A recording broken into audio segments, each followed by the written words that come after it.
So the college football coaching carousel is spinning at an alarming rate, and there's no end in sight.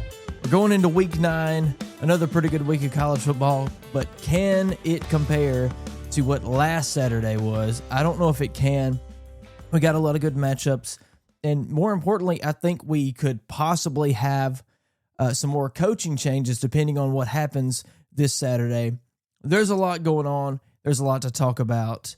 It's college football, y'all. My name's Brandon Taylor. As always, thank you for joining us.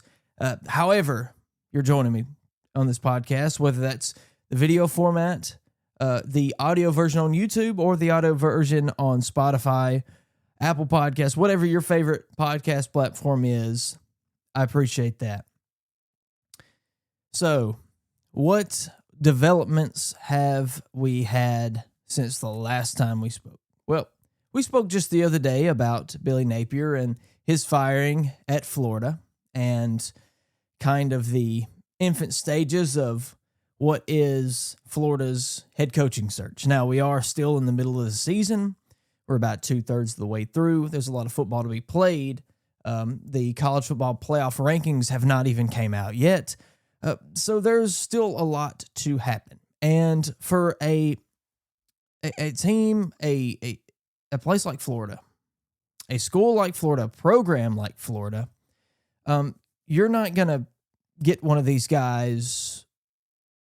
You're not going to get anybody that's probably, how do I put this? You're going after head coaches that are in the Power Four, and preferably coaches that are doing well in the Power Four. So you're not going to pick up a guy that's been fired from another place. James Franklin, I don't think he's going to be a candidate here. Of course, I'm pretty sure he's already said no, and if he doesn't, he will. There's a lot of speculation on the internet, so don't always read what you believe, whether that's what you see on Twitter or YouTube, any of the other platforms. You can't believe everything you see. There's a lot of smack talk between Florida fans and Ole Miss fans, for example, and a lot of fun and a lot of really toxic things on there as well. But nevertheless, what Florida's going to be going after is probably somebody that's still in the hunt for the playoff this season, that's still in mid-season form. This is going to be a long month and a half, maybe month and a couple weeks for Florida. It could be a long 2 or 3 months, because the potential candidates, and if you look at like Pete Thamel for ESPN or certain other writers from other news and sports sources have put out there, the different possible coaches, a lot of those guys could be making runs, deep into the postseason. Maybe not. I know one in particular that we'll talk about later is hoping to make a deep playoff run, and you got some others that could as well. That is a continuing situation. It's a very fluid situation down there, and that's what we talked about on the last episode. If you want my full breakdown, my full kind of response to that, what happened at Florida, and my reaction to that, go back to the last episode that I uploaded just a couple of days ago, earlier in the week. I believe that was Monday when that came out. Or was it Tuesday? If you go in there and look. I think I recorded on Monday, came out on Tuesday. Nevertheless, it's a lot to keep a track around here. So anyway, so what are we going to talk about today? Well, we got some good games this weekend, this Saturday, and I want to start with what I'm calling Hugh Freeze's final straw. And you'll see a theme in this episode that I'm talking about these games, but I'm also going to talk about the coaching situation, since there's so much focus on this coaching carousel and everything that's happening in college football right now. I want to kind of dig into that as well, and how these coaches are, what their seat is, what kind of gauging their job security currently, and depending on what happens this Saturday. And some of this is going to be speculation. Some of this is going to be opinions that probably 98% of everybody else will share. I don't think anything I'm going to say is controversial. I'm not here for any kind of like clickbait. I'm just going to tell you my opinion. If my opinion turns out to be like clickbaity, then I apologize. But I'm trying to be as genuine as I can. And Hugh Freeze's final straw is what I've got as the title of this game. Auburn traveling to Fayetteville to play Bobby Petrino's interim Bobby Petrino's Arkansas Razorbacks, who are currently a 2.5-point favorite in this game. I'm going to tell you a little bit about Arkansas. Taylon Green. I am impressed by Taylon Green. And hear me out for a second. Taylon Green, I believe he is the best SEC quarterback who is on a bad team. Okay? Do you understand what I'm saying here? Listen one more time. Taylon Green is the best SEC quarterback who is on a bad team. So if you take all the, what would you would say, quote unquote, bad teams in the Southeastern Conference, line all those quarterbacks up, I think Taylon Green is the best quarterback out of that pool of quarterbacks. Pretty good. And if you just want to look at his stats, if you're really an analytical and statistical person, he's went 138 of 221, a 62.4% completion percentage, 1,910 yards, 17 touchdowns, 5 interceptions. Now, you have to consider he's on Arkansas. They're not a great team. These are things you have to factor. How would Taylon Green play if he was on, if he was, let's just say, at like Tennessee, for example, under Josh Heupel? Even somewhere like Auburn, under Hugh Freeze, in place of, Peyton Thorne. Did I say Peyton Thorne? Jackson Arnold. What's the difference, right? That was a joke, and it wasn't a good joke. I am no comedian. Jackson Arnold, Peyton Thorne, Taylon Green can make a difference at Auburn. He definitely could.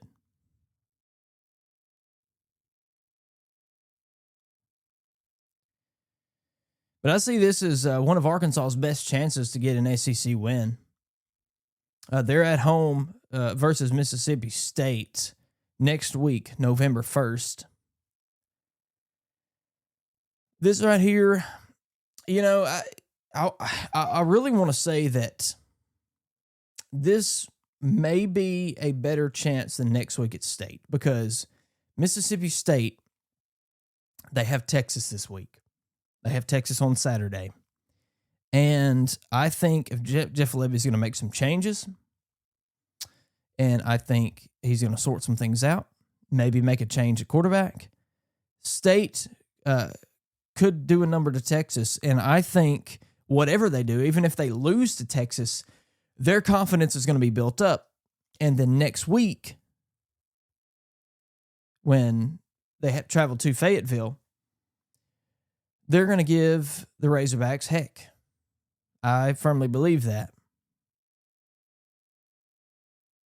So I think, honestly, especially in a point where Hugh Freeze is down and you really want to kick him.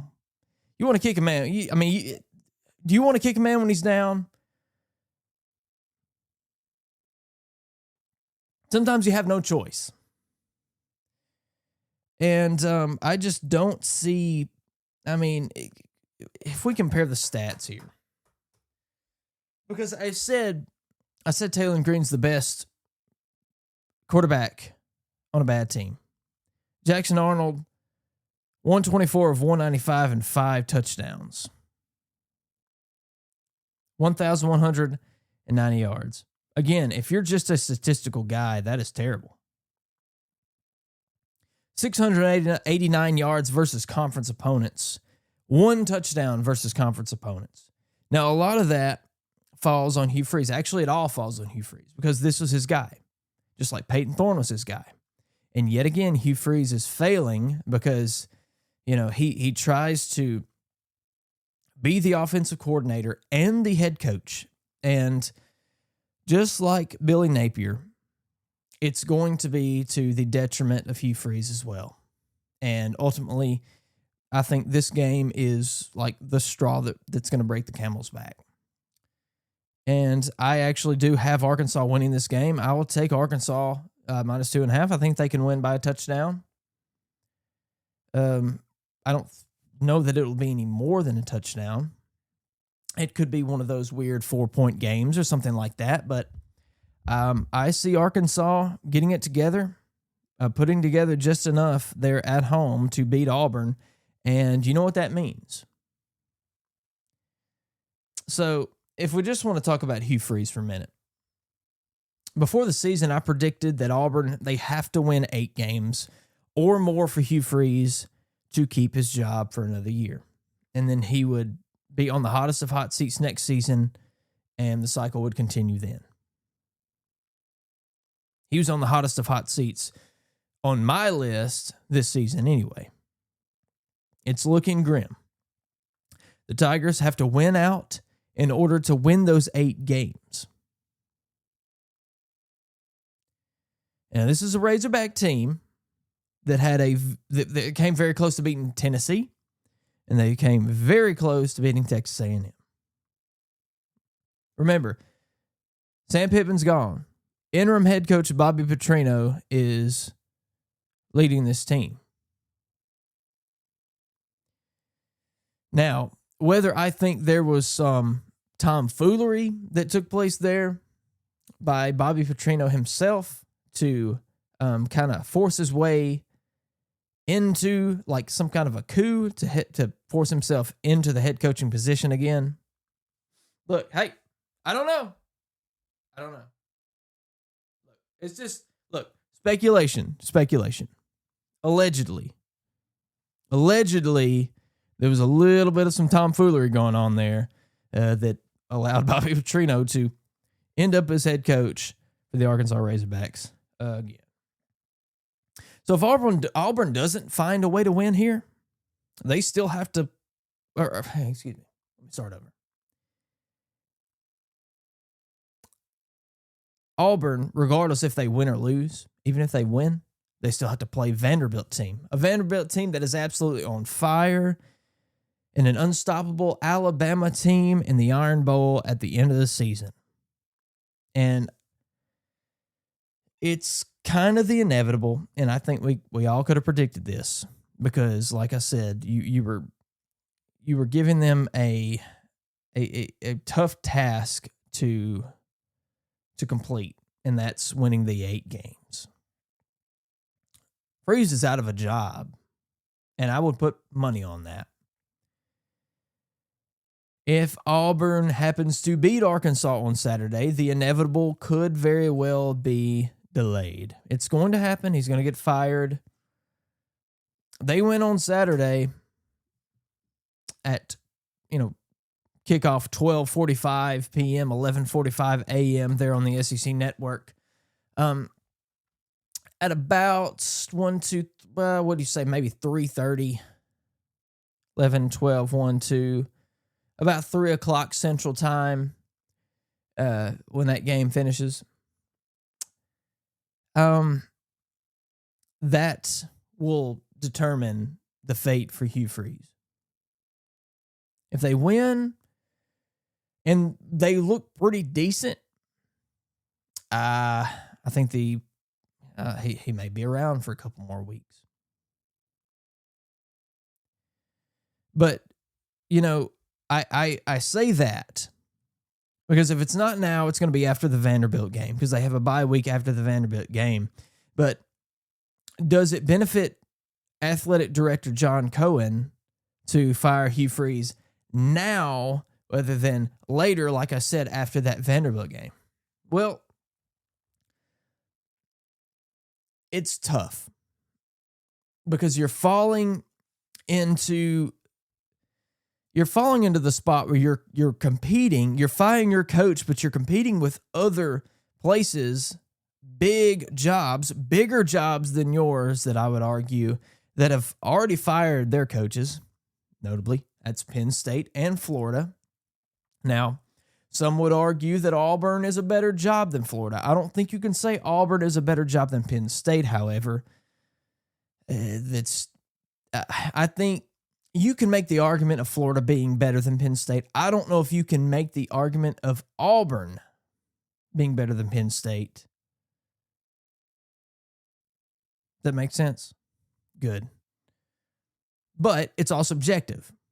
I personally think both of those jobs should be, higher on the totem pole than that Penn State position, because that Penn State position is not going to be for everybody. But I would say that the Florida job is probably better than Auburn. Right now, I think so. But I think both of those jobs are down the list, and there's several jobs that are better than those at the current time. This all gets very confusing, and when you go down the rabbit hole of what job is a better job, what job's not a better job, why is this job better than that one? It's better. It's not good now, but could it be good in a couple of years with insert head coach? And is this job good because of who's there, or is it good because it's just good? It's just the resources and everything are there. There will always be there regardless of who is wearing the headset. A lot of these things are subjective. But the fact is, for John Cohen, these higher profile jobs are really going to mess up it's not going to be a clean carousel. It's not going to be a clean ride for Auburn. And we're talking about, pulling out of a pool of the good thing, though. The good thing that can come out of this for Auburn is, you keep losing, you don't go to a bowl game, your season's going to end after the Iron Bowl, so you can get right to it. The worst thing that could happen is for some miracle to happen and you have to go to a bowl game. Because then you got to sign an interim head coach and all that mumbo jumbo. And that's kind of some brain power that John Cohen's going to have to take, to decide that, what he's going to do there. Meanwhile, Florida's going to be looking for their coach. Penn State's going to be getting theirs, and all the other high-profile jobs and all the group of 6 jobs that have came open. They're all going to be getting their guy. But it goes beyond just these schools that have fired their coaches, and there is going to be more. What about the speculation down there in Baton Rouge with Brian Kelly and the LSU Tigers? If we look back on LSU's track record, they are not afraid to fire a coach, even, if there's been recent success, recent national championships. Brian Kelly has some success. No national titles there at LSU. He's had very special players on his team. Very high-level talent. First-round draft picks. Heisman Trophy winners. But they've been kind of just an average team. Overrated at times. You think the defense is better, and it turns out they're not that great. You think your offense is really good. Yes, LSU's a really good team. I thought they were going to be a really good team this year, and I still believe that the talent is there, but it's Brian Kelly and that coaching staff that's going to mess it up. And that was the caveat that I gave at the beginning of the season. Yeah, LSU has a chance, to maybe push for a playoff run, push for a spot in the playoff, but the caveat is, will Brian Kelly and will that LSU coaching staff mess it up? And so far, I think you have to put that on them, because I think the talent is there. So, say LSU screws up, Brian Kelly screws up, and they pull the trigger on, hey, we're getting rid of Brian Kelly out of nowhere here in a few weeks or at the end of the regular season.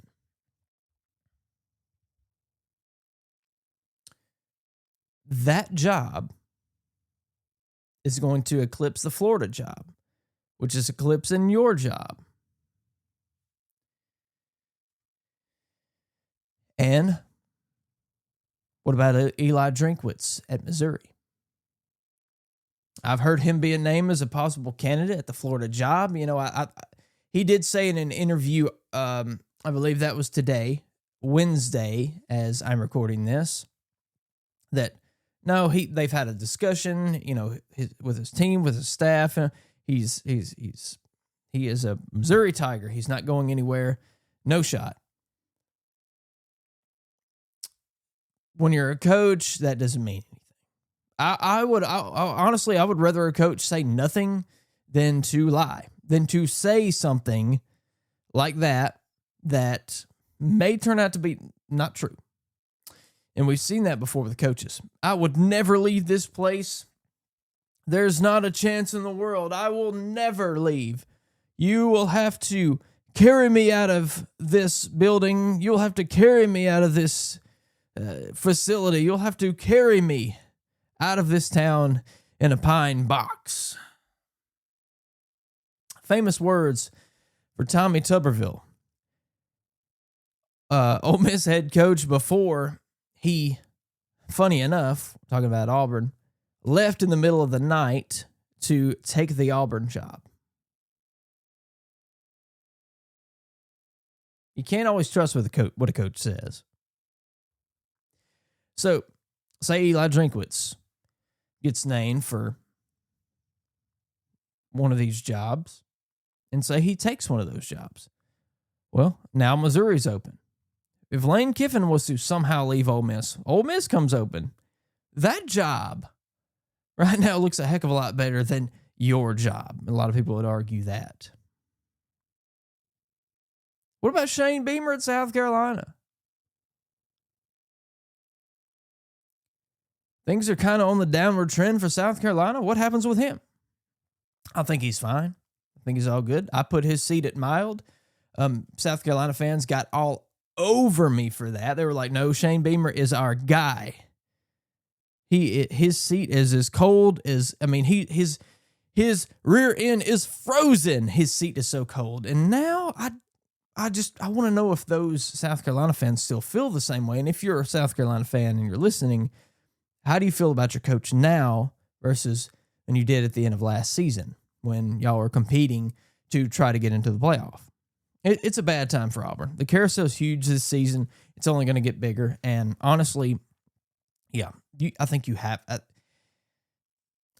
This could be one of those things, although I think it's gotten unacceptable to this point. Billy Napier got another chance. He didn't get fired last season. Maybe, in fact, I know that Florida fans would have preferred that he would have gone last season because maybe you would have Kiffin now. I think people think that there was a greater chance that Kiffin takes the Florida job last year than now. Maybe a lot of things are different. Last year you had Jackson Dart, you had all of your, these first round, second, third round draft picks, this NFL talent on your team that are all going away. And it was going to be a rebuild year coming up. Among other factors, and maybe Florida thought that they could snatch him up.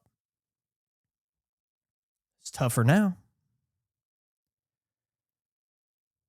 I still don't think Kiffin goes there. But for Auburn, the question is, who do you get? Who wants that job? But if my prediction is true, and if Auburn wins this game, Hugh Freeze is out. Where does Hugh Freeze land? I don't know. He probably ends up back in the group of 6 somewhere and just goes from there.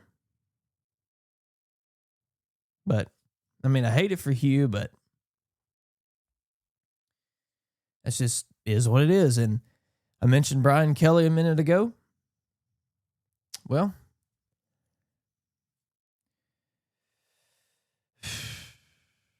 how about this game versus Texas A&M?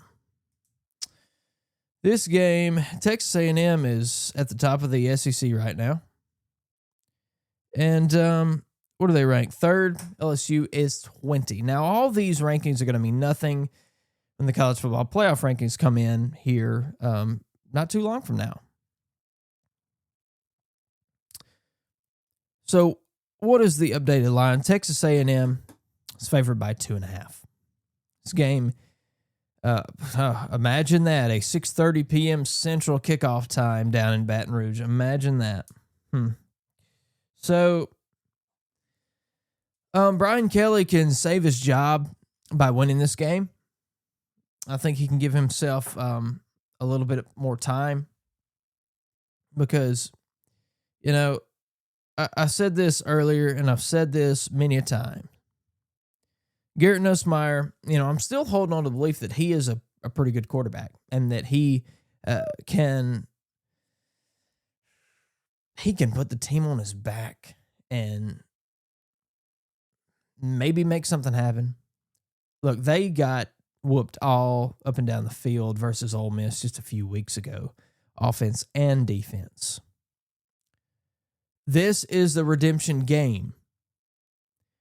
You have a chance to beat the team that's number 3 in the country, the highest rated SEC team, the team that is on top of the SEC standings right now. A team that, with Mike Elko, that is already leaps and bounds better than Jimbo Fisher ever was there. And Texas A&M has a weaker schedule, but this is not a gimme game. Okay, everybody's like, well, LSU's this great team, and then, they have a couple bad performances, they lose a couple games, and everybody's like, oh, they're overrated as hell. Well, which one is it? Are they overrated, or is the competition just too tough? Which one is it? Now, I understand that there's a lot of problems that was supposed to be fixed that wasn't. But, look, you got beat by a really good Vanderbilt team. That Vanderbilt team turned out to be underrated. Ole Miss, they're rated about the same as now as they was then. Even with that loss to Georgia, this is the overrated, underrated game. If you're going to say somebody's overrated or somebody's underrated, explain why. Tell me why they are overrated or underrated. Use some critical thinking here. LSU is rated about right. They're not overrated. They're not underrated. Honestly, they may be a little bit underrated at this point because, they still have that dastardly environment, that difficult environment down there in Baton Rouge, and Texas A&M, this is going to be one of their big tests. And I don't care what you say. Texas A&M, yes, they have a weaker schedule, like I mentioned. Like Tennessee's got a weaker schedule. That's how they squeaked into the playoff last season. Not a bad team, but they benefited from, other people losing and them, getting good wins at the right time towards the end of the season that really pushed them up into the playoff picture. But if we look at Texas A&M and what their road has looked like, they have a couple sort of shaky games early. They beat Notre Dame, remember, 41-40. They're at Notre Dame, pouring rain. They got it done. That was an amazing game, amazing triumph. You win, and that's all that matters. They whoop Mississippi State. They whoop Florida. And yeah, they beat Arkansas by 3 points, but that is a Bobby Petrino coached Arkansas team. You've got Missouri next. If you're Texas A&M, you get past LSU, you got Missouri, which is ranked above LSU, and I don't know if they may be a little bit overrated. South Carolina, Samford, and then Texas to end the year. So Texas A&M is in one of the best spots that you can be in, because they're undefeated right now, and they can lose 2 games.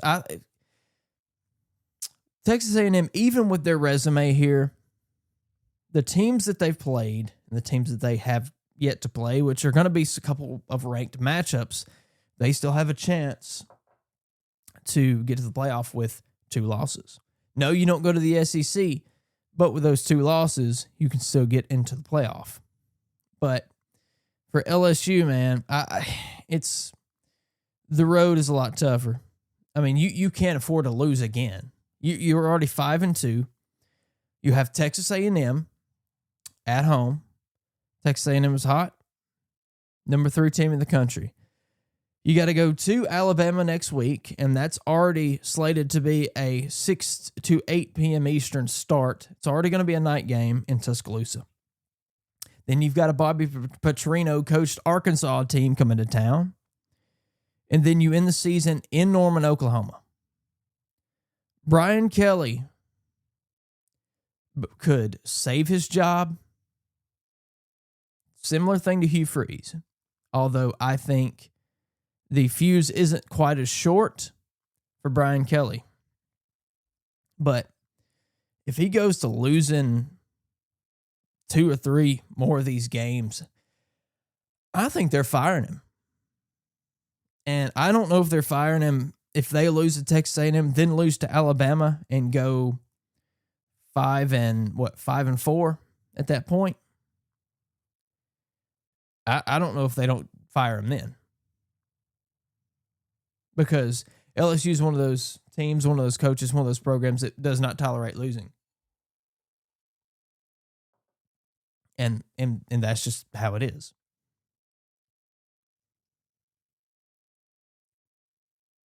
So, but who am I picking to win this game? You know, it's tough. It's tough to go to the Swamp. And it's tough to play LSU.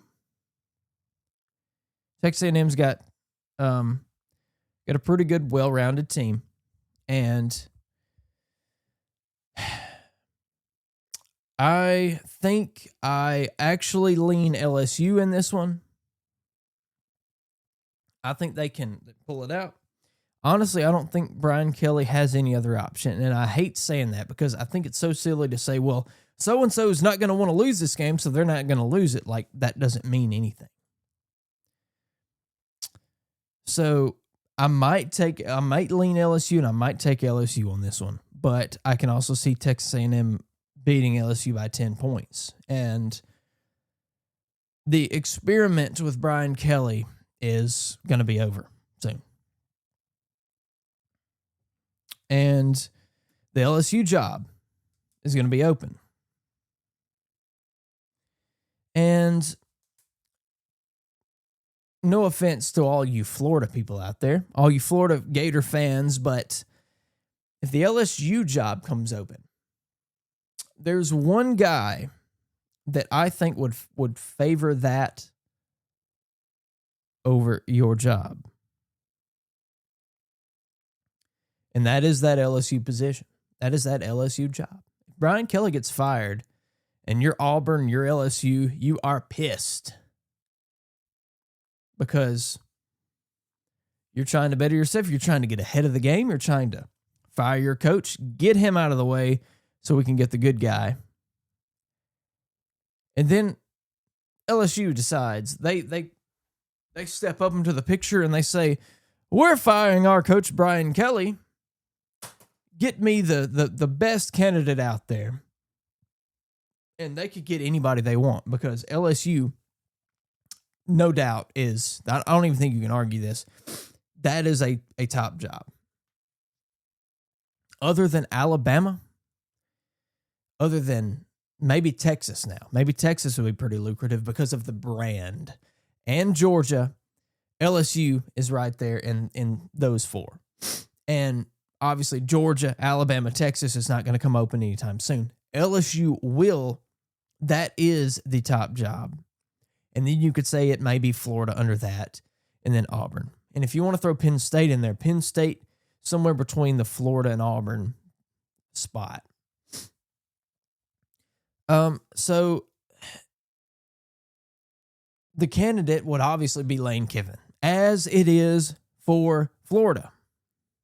Again, I say I don't think Lane Kiffin's leaving Ole Miss. I don't think he's leaving now. Now, do I think Lane Kiffin's not going to see? This is the thing that kind of is silly on college football Twitter. The thing from Florida fans is like, well, do you really expect him to stay there at Ole Miss? You really expect him to just keep coaching there and retire there one day, and he's going to be like 20 plus years? No. And I don't think any Ole Miss fan believes that. However, I think he's going to be there for reasonable amount of time. He's already been there longer than he's been at any other job in his life. I think he's going to, honestly, my thought is, I think the only other position would take the Alabama job.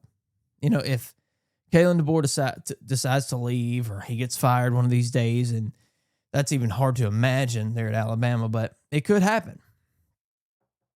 And, if that does happen, I think that's the job for Kiffin. And I think a lot of people think that too.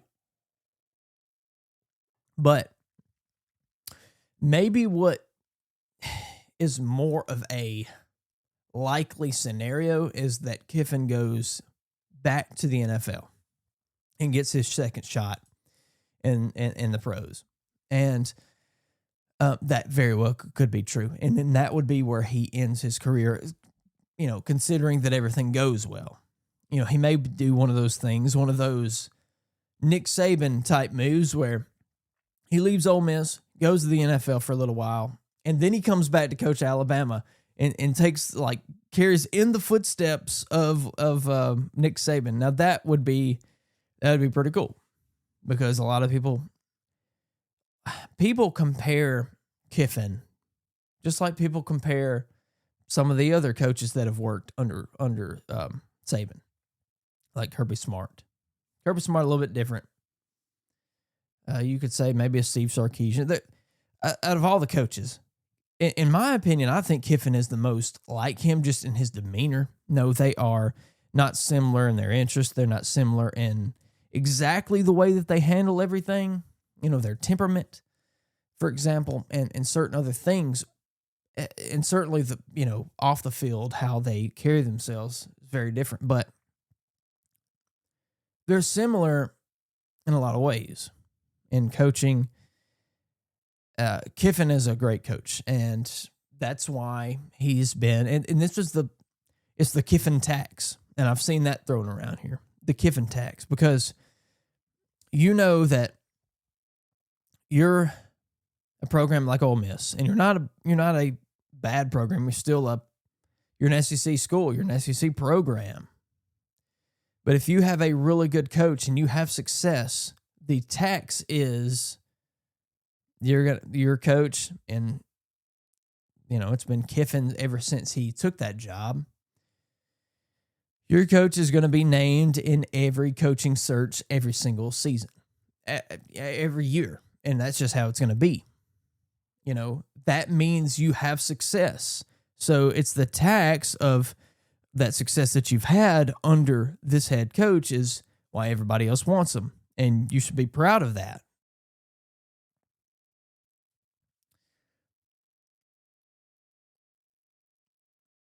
But since we're talking about Kiffin and we're talking about Ole Miss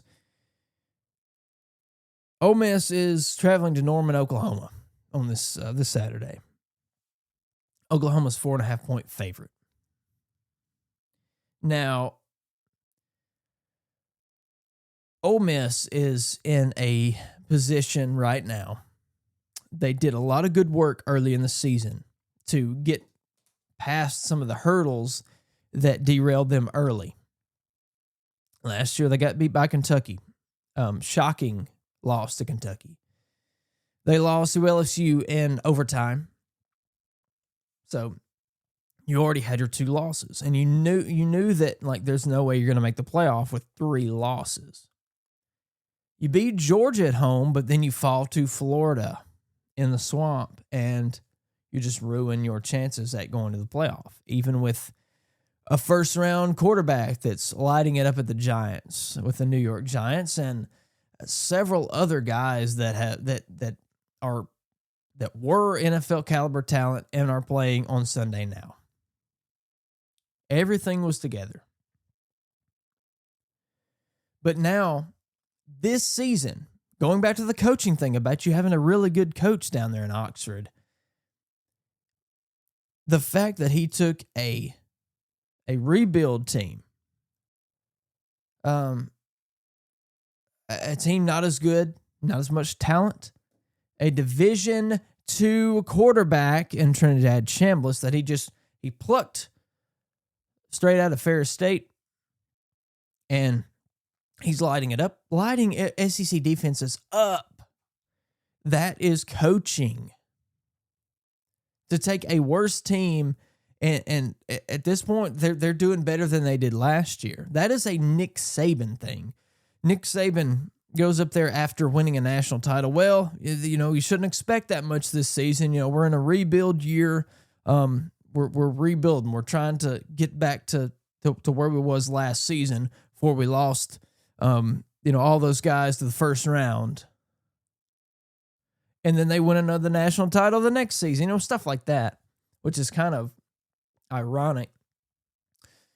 When Nick Saban says he's in a rebuild year, because Alabama always had talent, second string talent that was as good as most schools' first string.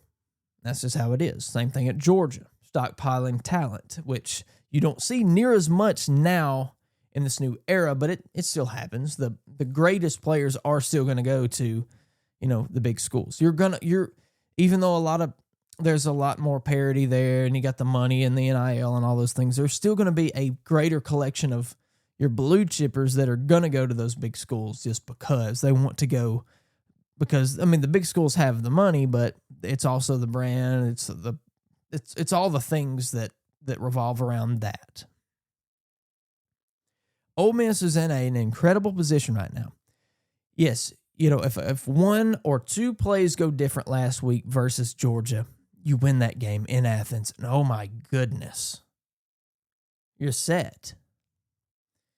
You screwed up though, but because of that good work you did early in the season, now you can afford to screw up at Georgia, and you've given yourself an opportunity to have one more screw up. I think Oklahoma is a good team. Yeah, they got whooped by Texas. Oklahoma and John Mateer, man, and Brent Venables have put together a pretty heck of a season. Really, redeeming themselves for a shaky start. When they entered the SEC, they got left in the dust by Texas. They're redeeming themselves now. John Mateer, man, Heisman contender. Yeah, he got banged up. He got hurt. He had that surgery. It's kind of been a little shaky. Maybe he came back a little too soon. Not really sure. And that's still an ongoing thing. How is that going to affect him going forward? Is he going to be 100%? Is he going to continue to be that Heisman contender that he was, earlier in the season? They got whooped by Texas in the Red River rivalry, Red River shootout, whatever name you would prefer to call that game. They got whooped by Texas. They got embarrassed by Arch Manning in that average Texas team, I would say. But sometimes, and this goes for both of these teams, sometimes when you're humbled, that can be the best thing for you. Now, last year, you could say, well, Brandon, that didn't happen to Ole Miss last year because they got beat by Kentucky and they still, they still lost 2 more games. They lost to a bad but upwards trending Florida team, and they lost in the swamp. You can accept that one, right? Yeah, but see, you lost to 2 teams you shouldn't have lost to last season. LSU, that was one of the 2. LSU and Georgia were 2 of the games that you could pencil in. Okay, I could see them losing those 2 games. You beat Georgia, but you lost to LSU. In no way, shape, or form should you have lost to the worst team in the SEC last season other than Mississippi State, Kentucky. Kentucky was saved from being last because Mississippi State was so terrible.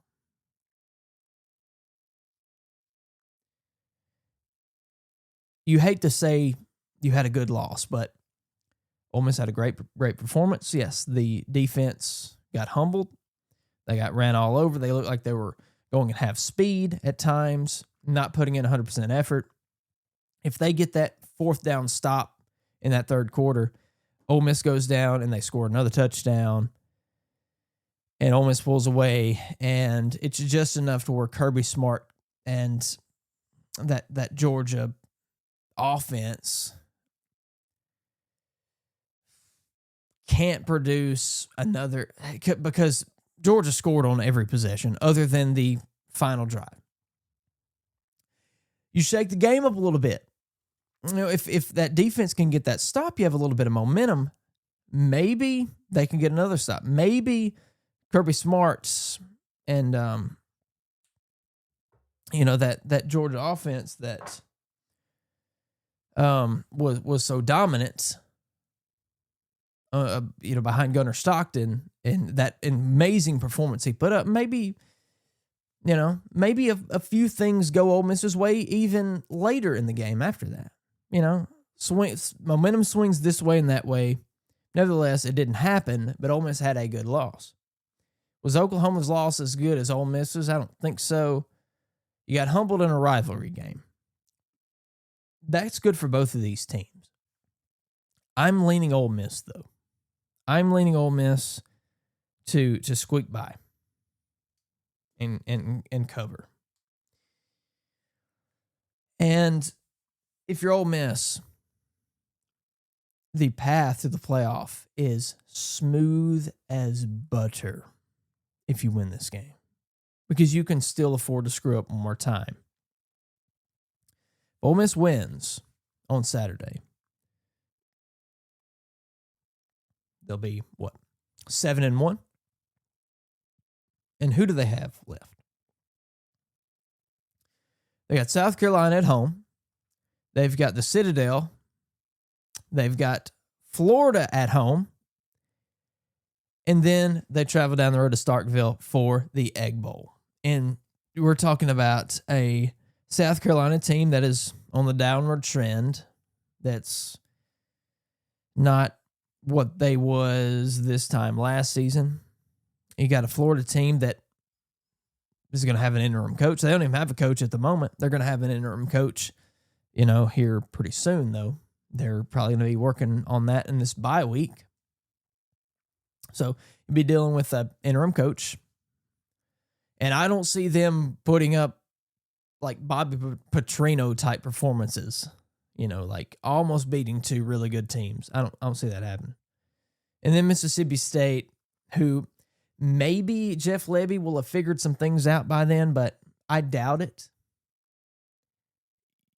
You're good enough to score points and to stop Mississippi State, even though that, maybe your defense has been shaky at times. So it's one of 2 things. Ole Miss loses on Saturday, and it's kind of tough the rest of the year. Or Ole Miss wins on Saturday, and they don't lose again. And you go 11-1 in a rebuild year with a Division II Ferris State transfer quarterback in Trinidad Chambliss at the helm. That's Coach of the Year type territory right there. The difference, because I have seen some headlines talking about this game and talking about the I want to get the wrestling term correct here. Was it the irresistible force versus the immovable object? Is that what it's been? Talking about Ole Miss's offense and Oklahoma's defense. So, but I wonder the other direction. Can Ole Miss's defense revert back to like the performance that they had versus LSU? And can they stop John Mateer and the Oklahoma offense? That's going to be the question. Now, Oklahoma's offense is not at all what Georgia's is. They're averaging 379 yards per game. That's 74th in FBS. 249 yards per game is 52nd. And 129 yards per game, that's 98th in FBS. Scoring, they're averaging 28.7 points per game, which is 70th. All right. For Ole Miss's offense, 492 yards per game. That's number 8 in FBS. That's 304 yards per game, which is 8th. 187 yards per game, which is 41st. And they're averaging 37.4 points per game. That is 16th in all of FBS. But here's the thing. Oklahoma's defense, allowing only 213 yards per game, which is number 1 in all of FBS. Passing, 132.6 yards per game, which is 4th.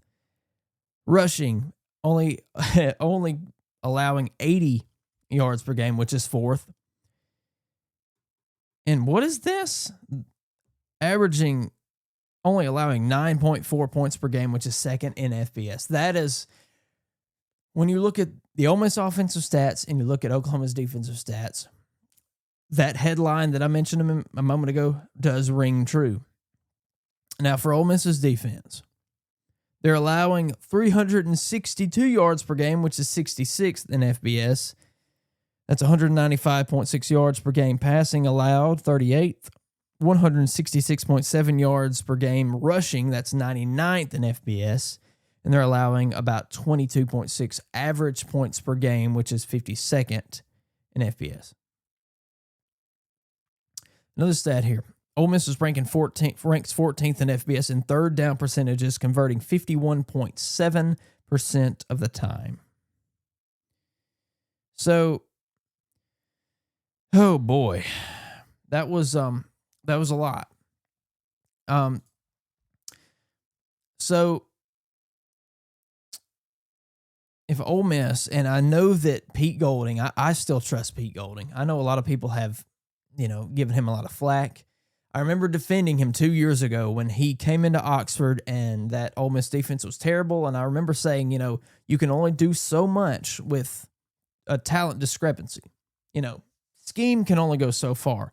When the talent's not there, especially in the SEC, you can only do so much. And I have defended him with some of those same sentiments. But also I remember that he's been the defensive coordinator for, going on 3 years, right? 3 years? You shouldn't have had this big of a step back. And maybe that was just one bad game against a really, really, really, really good team. Maybe that was an outlier. But the scheme, I don't think, was good in the Georgia game.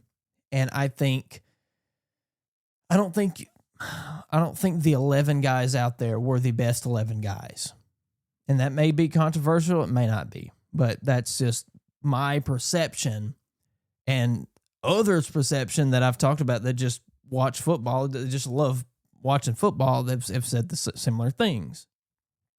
So Pete Golding is being the highest paid coordinator at what is he making, $2 or $3 million?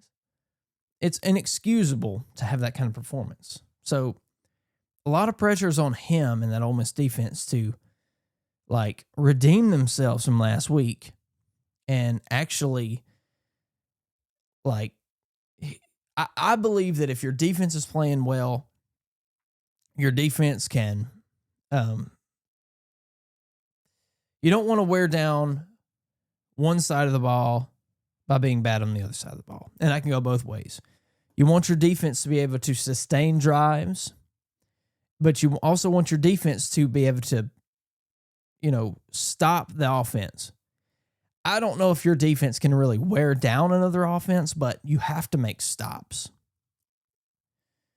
And I don't just mean preventing touchdowns in lieu of like field goals. I mean making stops, making turnovers.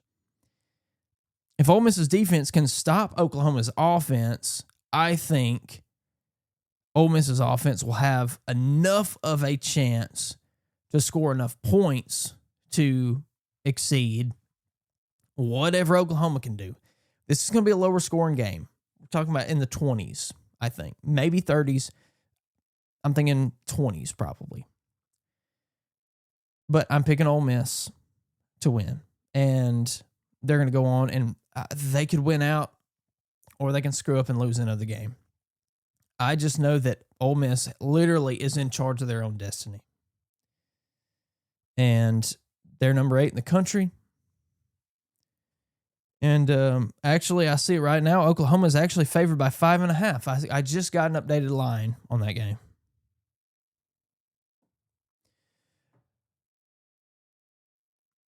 Another fun game is Missouri and Vanderbilt, and I'm picking Vanderbilt at home in Nashville. Game day is going to be in town. I'm picking Vanderbilt to win that game as well as their... Oh, my gosh. Vanderbilt is number 10 in the country. Do you believe that? I mean, we're talking about possible playoff for Vanderbilt. I said Mississippi State has a good chance to scare Texas. I don't know if they're going to beat Texas, but they're going to give them a scare. Something funny about Arch Manning, I think, he is a Manning, and Mississippi State fans have a certain disdain for that name. However, I think because Arch Manning didn't go to Ole Miss, that he went to Texas, I think they probably view him a lot more favorably, kind of like with Peyton. So that's kind of a little caveat there. But, again, the most intriguing thing is that Florida opening.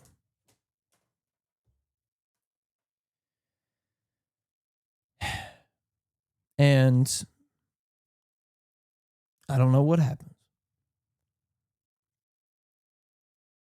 And there's a lot of season left. And like I said before, the candidates for this position still have a lot of time left. And the thing is going to get more and more toxic. And I just hope that for Ole Miss's sake, that we don't have another 2022 Auburn situation where you get distracted, your team gets distracted, and you end up losing a whole bunch of games after starting really, really hot. And it doesn't matter what Kiffin says. He's asked about it. He said, well, we don't talk about this stuff. We're focused. We got a lot of, we got a top 15 matchup. We're traveling to Oklahoma. We got this big matchup. And we got a really good opportunity to do some great things. And we don't talk about it, and it's not brought up. Well, yeah, that all may be true, but your players are like, 18 to 22, 18 to 23-year-old,